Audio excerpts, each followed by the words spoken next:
Script: when the spirit behind the narcissist begins to lose power. Opening hook: narcissistic abuse often looks like a psychological battle, manipulation, gaslighting, emotional control. But in this message, the speaker frames it differently. They describe narcissistic abuse as a form of spiritual warfare, where a person may become influenced by destructive spiritual forces that thrive on control, chaos, and emotional manipulation. Yet according to the message, something begins to change when the victim stops participating in the cycle. The mask starts to crack, and the power behind the manipulation begins to weaken. Section 1. The Mask of Charm. One of the most recognizable traits of a narcissistic personality is charm.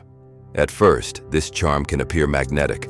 The narcissist may seem confident, persuasive, and deeply attentive. But the message suggests that this charm functions like a mask. It hides deeper insecurities and manipulative intentions. Over time, however, the mask begins to lose its power. People with stronger discernment begin to notice inconsistencies between words and actions. What once appeared charismatic starts to feel artificial, and the illusion slowly begins to collapse. Section 2. The Loss of Emotional Supply. According to the speaker, narcissistic behavior often depends on emotional reactions. Anger, frustration, arguments, and attempts to defend oneself can unintentionally feed the cycle of control. In some teachings about narcissism, this reaction is described as the narcissist's supply.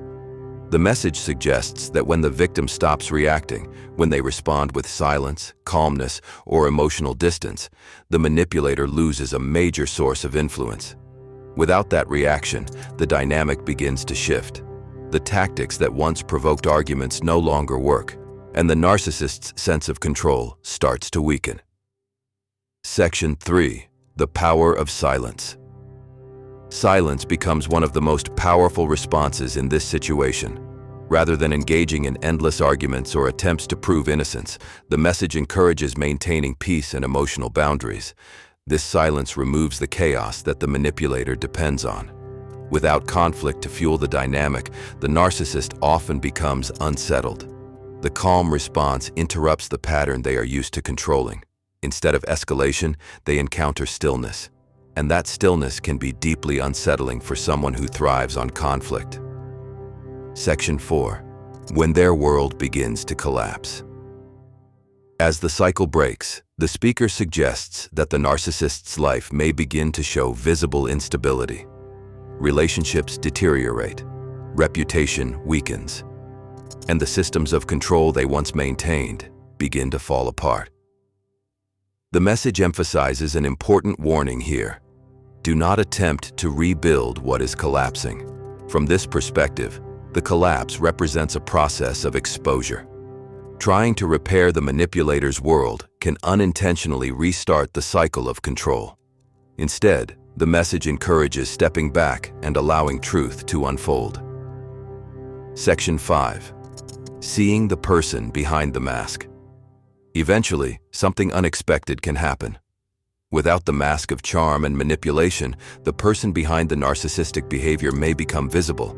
The confident persona fades. What remains is often someone deeply insecure, fearful, and emotionally unstable. The message suggests that beneath the manipulation is a broken human being. Seeing this reality can create a complicated emotional response. But the speaker emphasizes maintaining boundaries and staying anchored in faith through Jesus Christ, rather than returning to the cycle. Closing reflection. Breaking free from narcissistic dynamics is rarely simple. It requires patience, discipline, and emotional strength. But this message highlights a powerful shift that occurs when a person stops feeding the cycle. Silence replaces chaos, peace replaces reaction, and truth begins to expose what manipulation once concealed. Because sometimes the greatest victory in a battle is simply refusing to keep fighting the way the enemy expects.